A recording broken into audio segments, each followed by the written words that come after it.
الحمدللہ والصلاة والسلام علی رسول اللہ وعلی آلہ وصحبہ وموالا۔ محترم بھائیوں اور بہنوں، السلام علیکم ورحمۃ اللہ وبرکاتہ۔ ایڈوانس کورس کے چوتھے کلاس میں آپ سب کا ہم ویلکم کرتے ہیں۔ آج ہم ماں باپ کے ساتھ ادب کے بارے میں جانیں گے۔ ماں باپ کے ساتھ ادب۔ ماں باپ جو ہمارے وجود کا ظاہری سبب ہیں، ان کے ساتھ بہت اہم آداب ہیں، اور ان میں سب سے اہم ادب یہ ہے کہ ہمارے اندر شکر گزاری کا جذبہ ہو۔ یعنی ہمیں چاہیے کہ ماں باپ کی جو انگنت قربانیاں ہیں، ان قربانیوں پر ان کا شکر ادا کریں، جنہوں نے ہمیں پوسا پالا، ہمیں ہمارے آرام کے لیے اپنی راحت اور اپنے آرام کو قربان کیا، ہمیں محبت سے نوازا، اپنی شفقت اور توجہ سے ہمیں پروان چڑھایا، تو ان کا ہمارے اوپر بہت زیادہ حق ہے۔ اسی لیے اللہ فرماتا ہے سورہ لقمان آیت نمبر 14 میں، انشکر لی ولوالدیک، کہ میرا اور والدین کا شکر ادا کرو۔ تو ماں باپ کا شکر گزار بننا چاہیے۔ اسی لیے امام بخاری رحمۃ اللہ علیہ نے الادب المفرد میں یہ روایت نقل کیا ہے، ایک یمنی خانہ کعبہ کا طواف کر رہا تھا، اور اپنی ماں کو اس نے اپنی پیٹھ پر لاد رکھا تھا اور طواف کرا رہا تھا۔ جب اس نے حضرت عبداللہ بن عمر رضی اللہ تعالیٰ عنہ کو دیکھا تو اپنے اس عمل سے خوش ہو کر کے پوچھا ابن عمر رضی اللہ تعالیٰ عنہ سے کہ انی قد جزیتھا، کیا میں نے اپنی ماں کو بدلہ چکایا ان کے احسان کا؟ تو حضرت ابن عمر رضی اللہ تعالیٰ عنہ نے اس کو احساس دلایا، ولا بزفرۃ واحدہ، بدلہ چکانے کی بات کرتے ہو؟ تجھے جنم دیتے وقت تیری ماں کو جو سانس چلی تھی، ان سانسوں میں سے ایک سانس کا بھی تم بدلہ نہ چکا سکے۔ اسی لیے ماں باپ کا کتنا بھی شکر گزار رہیں، حق ادا نہیں کر سکتے۔ ماں باپ کے ساتھ ادب اور احترام کا خیال رکھیں۔ ماں باپ سے نرمی اور محبت سے بات کریں، لہجہ میں نرمی ہو، مناسب الفاظ استعمال کریں، احترام کے ساتھ ان سے گفتگو کریں۔ ان کے سامنے زبان درازی بہرحال نہیں ہونی چاہیے، یہاں تک کہ اللہ نے فرمایا کہ انہیں اف تک مت کہو، اف تک مت کہو۔ اللہ تعالیٰ فرماتا ہے سورہ الاسراء آیت نمبر 23 میں، فلا تقل لہما اف ولا تنہرہما وقل لہما قولا کریما، کہ انہیں اف تک مت کہو، نہ ان کو ڈانٹو، اور نہایت ہی پیار بھری ان سے گفتگو کرو۔ ان سے مسکرا کر بات کی جائے، ان کے ہاتھوں کو بوسہ دیا جائے، ان کے سر کو بوسہ دیا جائے، ان سے گفتگو پیار سے کی جائے، ان کی بات کو کاٹا نہ جائے، اور ان کی اجازت کے بغیر کہیں سفر نہ کیا جائے۔ یہ ماں باپ کا حق ہے۔ صحیح بخاری اور صحیح مسلم کی روایت ہے، حضرت عبداللہ بن عمر رضی اللہ عنہما بیان کرتے ہیں کہ ایک آدمی نبی پاک صلی اللہ علیہ وسلم کے پاس آیا اور آپ سے جہاد میں شرکت کرنے کی اجازت طلب کرنے لگا۔ اللہ کے نبی صلی اللہ علیہ وسلم نے اس سے پوچھا، احی والداک، کیا تیرے والدین باحیات ہیں؟ کیا تیرے والدین زندہ ہیں؟ اس نے کہا کہ ہاں، ہمارے والدین زندہ ہیں الحمدللہ۔ تو آپ نے فرمایا، ففیہما فجاہد، جاؤ اور ان دونوں میں ہی جہاد کرو، یعنی ان کی خدمت میں لگ جاؤ، تمہارے لیے جہاد کا ثواب ہے۔ تو دیکھا کہ ماں باپ کا اتنا اونچا مقام ہے کہ ایک آدمی جہاد میں شرکت کی اجازت مانگنے کے لیے آتا ہے، اللہ کے نبی صلی اللہ علیہ وسلم کہتے ہیں کہ جاؤ ماں باپ کی خدمت کرو، یہی تمہارے لیے جہاد ہے۔ یہی وجہ ہے کہ اویس قرنی، جن کا نام آپ نے سنا ہوگا، یمن کے رہنے والے تھے، اللہ کے نبی صلی اللہ علیہ وسلم کے عہد مبارک میں ہونے کے باوجود صحابی نہ بن سکے، حالانکہ اللہ کے نبی صلی اللہ علیہ وسلم کے زمانے میں کوئی ہو تو ہر ایک کی طرف ہوگی کہ صحابی ہونے کا شرف حاصل کر سکے، لیکن وہ صحابی نہ بن سکے، اس کے باوجود مستجاب الدعوات بن گئے، یعنی وہ جو بھی دعا کرتے تھے اللہ تعالیٰ ان دعا کو قبول کر لیتا تھا۔ کیوں؟ کس بنیاد پر؟ اللہ کے نبی صلی اللہ علیہ وسلم یہاں تک کہ صحابہ کرام سے کہتے ہیں کہ اگر اویس قرنی آئے تو اس سے تم دعا کرا، لیکن صحابی بننے سے رہ جانے کے باوجود، صحابی نہ بن پانے کے باوجود، یہ خوبی ان کے اندر کیوں کر پیدا ہوئی؟ اس لیے کہ وہ اپنی ماں کے بڑے ہی فرما بردار تھے، ان کی ماں خدمت کی محتاج تھی، اس لیے ماں کی خدمت میں لگے رہے اور اللہ کے نبی صلی اللہ علیہ وسلم سے ملاقات کرنے نہ آ سکے۔ جب ان کی ماں کی وفات ہو جاتی ہے تب حج کرنے کے لیے آتے ہیں عمر فاروق رضی اللہ تعالیٰ عنہ کی خلافت کے زمانے میں، اور عمر فاروق رضی اللہ تعالیٰ عنہ ان سے دعا کی گزارش بھی کرتے ہیں۔ تو بہرحال ماں باپ کی خدمت ہونی چاہیے۔ ماں باپ کو بوڑھا کہنا یا بوڑھی کہنا، اے بوڑھی، اے بوڑھا، گندی عادت ہے، یہ ماں باپ کے ساتھ میں بے ادبی ہے۔ اگرچہ آپ اس کو نارمل سمجھتے ہیں لیکن ماں باپ کے ساتھ یہ بھی بے ادبی ہے۔ ان کے سر کا بوسہ لیں، جیسا کہ ہم نے کہا، ان کے ہاتھ کو چومیں، ان کے ساتھ بیٹھتے وقت شور نہ مچائیں، اگر وہ سو رہے ہوں تو آواز بلند نہ کریں کہ ایسا نہ ہو کہ ان کی آنکھ کھل جائے۔ اگر جگانا بھی ہے تو نرمی سے، پیار سے ان کو جگائیں، چلتے وقت، بیٹھتے وقت یا کسی جگہ داخل ہوتے وقت ان سے آگے نہ بڑھیں، ان کو آگے کریں، ان کے سامنے پیر پھیلا کر کے نہ بیٹھیں اور نہ ہی ان کے سامنے میں لیٹے، کہ یہ بھی بے ادبی میں شمار ہوگا کہ ماں بیٹھی ہوئی ہے، والد بیٹھے ہوئے ہیں، ان کے سامنے پیر پھیلا کر کے بیٹھ جائیں یا لیٹ جائیں، یہ بے ادبی ہے۔ ان کی بات نہ کاٹیں، جب وہ بات کر رہے ہوں تو کان لگا کر کے ان کی بات سنیں، اور ان سے پہلے کھانا بھی شروع نہ کریں۔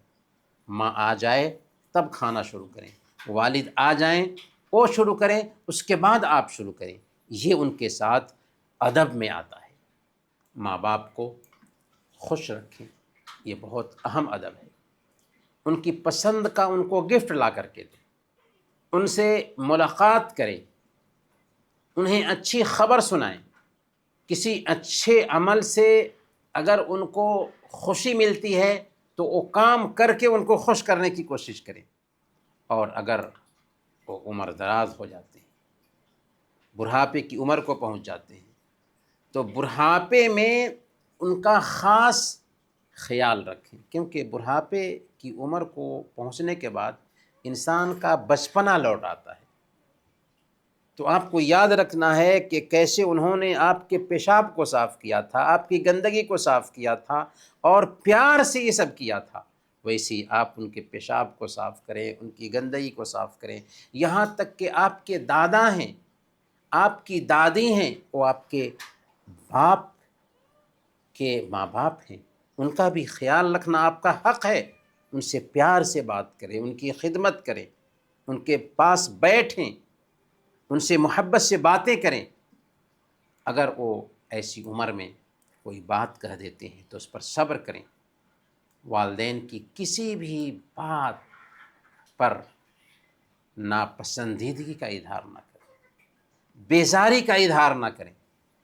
اگر ماں باپ بیمار ہوں تو ان کی جسمانی اور نفسیاتی دیکھ بھال کریں، بیماری کے دوران میں صبر سے کام لیں، نرمی سے پیش آئیں۔ جب وہ آپ کی گندگی صاف کر رہے تھے آپ کے بچپن میں تو پریشان نہیں ہوئے تھے، آپ پریشان ہو جائیں جبکہ آپ کے لیے وہ دنیا میں جنت ہیں، اگر اپنی جنت کو برباد کر لیں گے تو دنیا میں بھی گھاٹے کا سودا ہوگا، آخرت میں بھی گھاٹے کا سودا ہوگا۔ اور سب سے اہم بات یہ ہے کہ بڑھاپے میں ان کی دینی رہنمائی کی بھی فکر کریں، ان کے ایمان کو مضبوط کرنے کی کوشش کریں، کیونکہ جب اس عمر کو پہنچ جاتے ہیں تو نماز روزے میں بھی لاپرواہی ہونے لگتی ہے پریشانی کی وجہ سے، تو ان کی نماز کی حفاظت کرنا آپ کی ذمہ داری ہے، ان کے دین کو بنائے رکھنا آپ کی ذمہ داری ہے کہ انہوں نے آپ کے بچپن میں جو آپ کے ساتھ کیا اب بڑھاپے میں آپ کو ان کے ساتھ کرنا ہے، کیونکہ اب ان کا بچپن لوٹ آ چکا ہے۔ والدین کو ان کے نام سے نہ پکاریں۔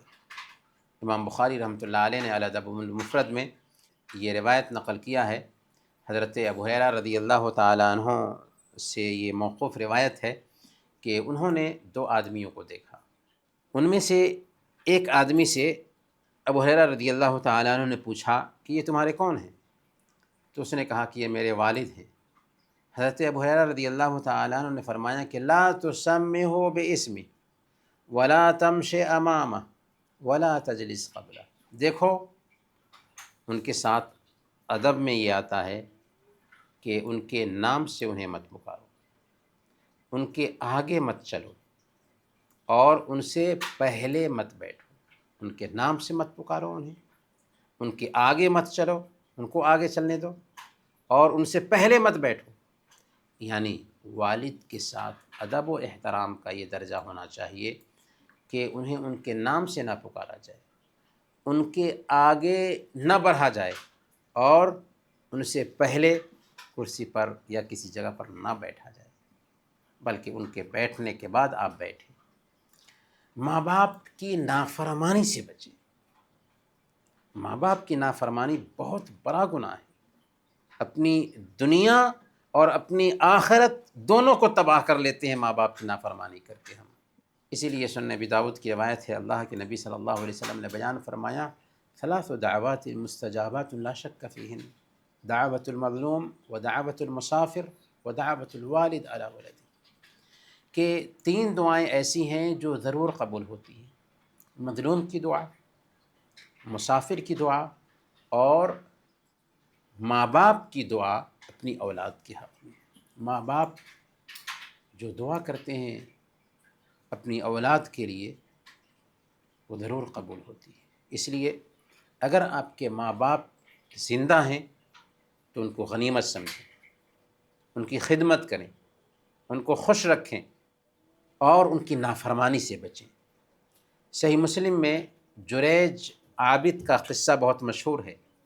کیا ہوا تھا؟ صحیح بخاری اور صحیح مسلم دونوں میں یہ روایت آئی ہے۔ ایک دن جریج جو اپنے گرجا گھر میں عبادت کے لیے خود کو وقف کر رکھے تھے، ان کی ماں آتی ہے اور پکارتی ہے کہ جریج میں تیری ماں ہوں، جریج جریج، لیکن جریج اپنی نماز میں لگے رہے۔ کہا کہ اللہ تو جان رہا ہے کہ میں نماز میں ہوں اور ایک طرف میری ماں مجھے پکار رہی ہے۔ چنانچہ جریج کی ماں لوٹ کر چلی گئی۔ دوسری مرتبہ آئی تو پکارا جریج جریج میں تیری ماں ہوں۔ وہ اس وقت بھی نماز میں لگے رہے اور کہا کہ اے اللہ تو جانتا ہے کہ میں تیری عبادت کر رہا ہوں، دوسری طرف میری ماں مجھے پکار رہی ہے۔ وہ لوٹ کر چلی گئی۔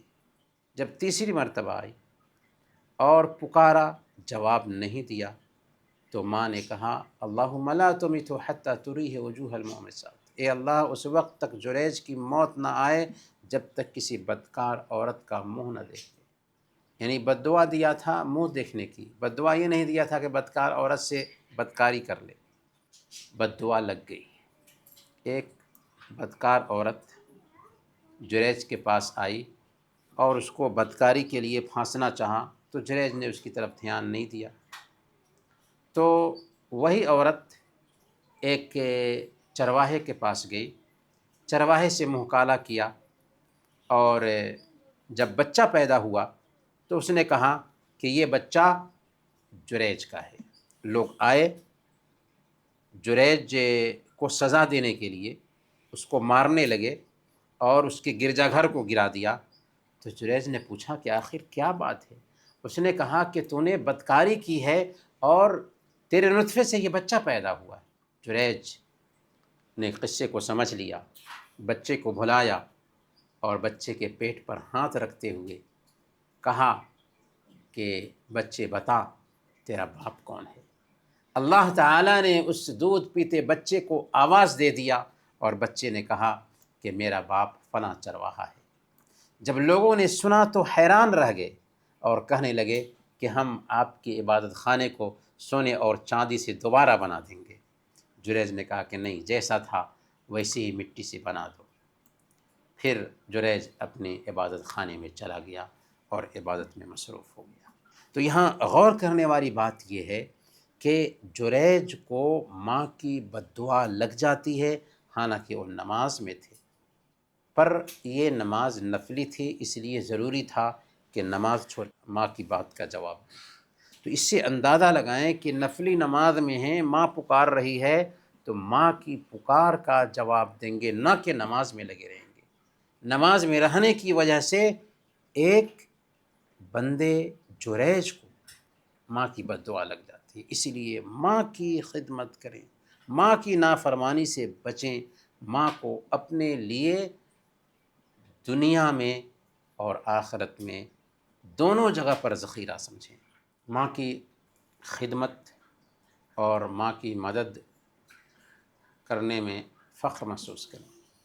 سنت نسائی کی روایت ہے، ایک آدمی اللہ کے نبی صلی اللہ علیہ وسلم سے غزوہ میں شرکت کے لیے اجازت مانگنے کے لیے آتا ہے، تو اللہ کے نبی صلی اللہ علیہ وسلم اس سے پوچھتے ہیں کہ حل لک من ام، کیا تیری ماں زندہ ہے؟ اس نے کہا کہ ہاں۔ آپ نے فرمایا فلزمہا فإن الجنت تحت رجلیہا، اس کی خدمت کرو کیونکہ جنت اس کے قدموں کے نیچے ہے۔ اس کی خدمت کرو کیونکہ جنت اس کے قدموں کے نیچے ہے۔ جنت چاہیے، ماں کے پاس جنت ہے، ماں کے قدموں تلے جنت ہے۔ والدین کے لیے دعائیں کریں، ماں باپ کے لیے ہمیشہ دعائیں کرتے رہنا چاہیے۔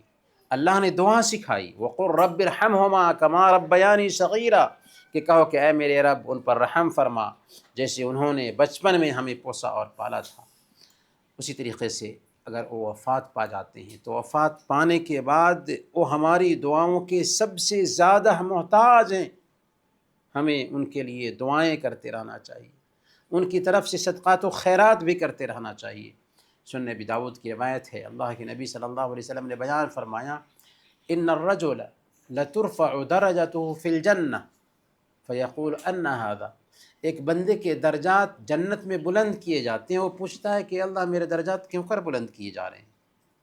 تو کہا جاتا ہے بے استغفار ولدک لک، کہ تیرے بعد تیرا بیٹا تیرے لیے دعائیں کر رہا ہے جس کی وجہ سے تیرے درجات بلند کیے جا رہے ہیں۔ صحیح بخاری اور صحیح مسلم کی روایت ہے، حضرت عائشہ صدیقہ رضی اللہ تعالی عنہ بیان فرماتی ہیں کہ ایک آدمی نے نبی اکرم صلی اللہ علیہ وسلم سے عرض کیا کہ اے اللہ کے رسول، میری ماں کا اچانک انتقال ہو گیا اور میرا گمان ہے کہ اگر وہ بول سکتی تو ضرور صدقہ کرتی، فہل لہا اجر ان تصدقت عنہ، کہ کیا اگر میں اس کی طرف سے صدقہ کروں تو اس کا ثواب ملے گا؟ اللہ کے نبی صلی اللہ علیہ وسلم نے فرمایا کہ نعم، ہاں کیوں نہیں، یقیناً اسے اجر ملے گا۔ تو گویا کہ ماں باپ اگر وفات پا چکے ہیں تو ان کے لیے ہمیشہ دعائیں کریں۔ اللہ نے دیا ہے آپ کو تو کچھ نہ کچھ صدقات اور خیرات کرتے رہیں۔ اسی طریقے سے ماں باپ کی قبر کی زیارت کرنے کے لیے بھی جائیں۔ صحیح مسلم کی روایت ہے، حضرت ابو ہریرہ رضی اللہ تعالیٰ عنہ بیان فرماتے ہیں کہ انہوں نے فرمایا کہ نبی پاک صلی اللہ علیہ وسلم اپنی والدہ کی قبر کی زیارت کے لیے گئے۔ کہاں گئے؟ والدہ کی قبر کی زیارت کے لیے گئے۔ آپ صلی اللہ علیہ وسلم روئے اور آپ کے پاس موجود جو صحابہ تھے، آپ کے رونے کی وجہ سے وہ لوگ بھی رونے لگے۔ آپ نے فرمایا استأذنت ربی ان ازور قبر امی فأذن لی واستأذنته ان استغفر لها فلم یأذن لی، کہ میں نے اپنے رب سے اجازت طلب کی کہ اپنی ماں کی قبر کی زیارت کروں تو اجازت دے دی گئی، پھر میں نے اجازت طلب کی کہ ان کی مغفرت کی دعا کروں تو مجھے اجازت نہیں دی گئی۔ فزوروا القبور فإنها تذکر الموت، اس لیے قبروں کی زیارت کیا کرو، یہ موت کی یاد دلاتی ہے۔ برکیف ہمیں چاہیے کہ ماں باپ کی وفات کے بعد ان کی قبروں کی زیارت کرنے جائیں اور ان کے لیے دعا کریں۔ ماں باپ کے ساتھ ایک ادب یہ ہے کہ والدین کی طرف نسبت کو اپنے لیے فخر سمجھیں، چاہے وہ علم اور حیثیت میں کمتر کیوں نہ ہو۔ آپ اگرچہ اونچے مرتبہ پہ پہنچ جاتے ہیں اور آپ کے والد کمتر ہیں علم کے اعتبار سے بھی اور مرتبے کے اعتبار سے بھی، لیکن پھر بھی آپ انہی کے بیٹا ہیں، آپ کو فخر ہونا چاہیے ان کی طرف نسبت کر کے۔ صحیح بخاری اور صحیح مسلم کی روایت ہے، حضرت سعد بن ابی وقاص رضی اللہ تعالیٰ عنہ بیان فرماتے ہیں کہ انہوں نے اللہ کے نبی صلی اللہ علیہ وسلم کو فرماتے ہوئے سنا کہ من ادعا الی غیر ابیہ وهو یعلم انہ غیر ابیہ فالجنۃ علیہ حرام، کہ جو آدمی اپنے باپ کے علاوہ کسی اور کی طرف نسبت کرے، حالانکہ وہ جانتا ہے کہ وہ اس کا باپ نہیں ہے، تو اس کے اوپر جنت حرام۔ تو نسبت کس کی طرف ہونی چاہیے؟ اپنے باپ کی طرف ہونی چاہیے، چاہے باپ کیسا بھی رہے، مسلمان ہو نہ ہو، لیکن نسبت اپنے باپ کی طرف ہو۔ یہ فخر کی بات ہے، یہ عظمت کی بات ہے کہ ہم اپنے حقیقی باپ کی طرف اپنی نسبت رکھیں۔ وفات کے بعد ان کے ساتھ حسن سلوک یہ ہے کہ جن لوگوں کے ساتھ ان کی دوستی تھی ان کے ساتھ آپ کا تعلق اچھا ہونا چاہیے۔ یعنی اگر آپ کے والدین کے دوست تھے، آپ کی ماں کی کوئی سہیلی تھی، آپ کے والد کے کوئی دوست تھے، تو ان کے ساتھ اچھا برتاؤ کریں۔ یہ ماں باپ کے ساتھ اچھا معاملہ کرنے میں آتا ہے۔ ماں باپ پر بیوی بچوں کو ترجیح نہ دیں، یہ بھی ماں باپ کے ساتھ بے ادبی ہے۔ والدین کا حق بیوی بچوں سے زیادہ ہے، یہ بات نوٹ کیجیے۔ ماں باپ کا حق بیوی بچوں سے زیادہ ہے۔ شوہر پر ضروری ہے کہ وہ اپنی بیوی کے ساتھ انصاف کرے، مگر مگر مگر ماں باپ کے حق میں کوتاہی نہ کرے۔ بیوی کو یہ اجازت نہ دے کہ ماں باپ کے سامنے ہو یا ماں باپ کے غائبانہ میں کسی بھی طریقے سے ماں باپ کے خلاف کوئی بھی ناشائستہ بات اس کی زبان سے نہیں نکلنی چاہیے۔ بھئی ہمارے وہ ماں باپ ہیں، ہماری اولاد سے زیادہ ان کا حق ہے مجھ پر، تم سے زیادہ ان کا حق ہے مجھ پر، اس لیے پہلے وہ ہوں گے بعد میں تم ہو۔ بیٹا کب ماں باپ کا فرما بردار سمجھا جائے گا؟ اگر 4 شرطیں کسی کے اندر پائی جاتی ہیں تو صحیح معنوں میں وہ بیٹا اپنے ماں باپ کا فرما بردار سمجھا جائے گا۔ پہلی شرط، بیٹا ہمیشہ والدین کی خوشی کو اپنی بیوی، اپنے بچوں اور سب لوگوں کی خوشی پر مقدم سمجھے۔ اس کے فیصلے اور اس کے کام ماں باپ کو خوش کرنے والے، گویا کہ پہلے نمبر پر ماں باپ کو رکھے، اس کے بعد بیوی، اس کے بعد بچے، اس کے بعد اس کی اپنی پسند ہے۔ دوسری شرط، ماں باپ کے ہر جائز کام کی تعمیل کرے۔ جس کام سے ماں باپ منع کر دیں ان سے رک جائے، جن کاموں کا حکم دے انہیں کریں، سوائے اس کے کہ اس کام میں اللہ اور اس کے رسول کی نافرمانی آتی تو اس سے بچنا ہے، گویا کہ ماں باپ کے ہر حکم کو مانے۔ تیسرے نمبر پر، بیٹا والدین کی ہر خواہش اور پسندیدہ کام کو بغیر اس کے کہ وہ طلب کرے، بغیر اس کے کہ وہ مانگیں، وہ پورا کرے۔ اور یہ کام خوش دلی کے ساتھ، محبت کے ساتھ، بوجھ سمجھ کر کے نہیں، خوش دلی کے ساتھ بغیر مانگے ہوئے ہر خواہش اپنے ماں باپ کی پوری کریں۔ اور چوتھے نمبر پر والدین کے مرنے کے بعد ان کے ساتھ نیکی کا معاملہ جاری رکھے، کہ ان کے لیے دعا کرتا رہے، استغفار کرتا رہے، اور نیکی کے کام صدقات و خیرات کرتا رہے، تب حقیقت میں وہ ماں باپ کا فرما بردار سمجھا جائے گا۔ برکیف انہی باتوں کے ساتھ آج کا ہم یہ درس ختم کرتے ہیں، اس میسیج کے ساتھ کہ ماں باپ ہمارے لیے نعمت ہیں، غنیمت ہیں۔ اس نعمت اور غنیمت کو واقعی نعمت اور غنیمت سمجھیں، اور ان کی خدمت کر کے دنیا بھی بنائیں، آخرت بھی سنواریں۔ اللہ تعالیٰ سے دعا ہے کہ اللہ تعالیٰ ہمیں ان باتوں پر عمل کرنے کی توفیق عطا فرمائے۔ آمین۔ وصلی اللہ علی نبینا محمد وعلی آلہ وصحبہ اجمعین۔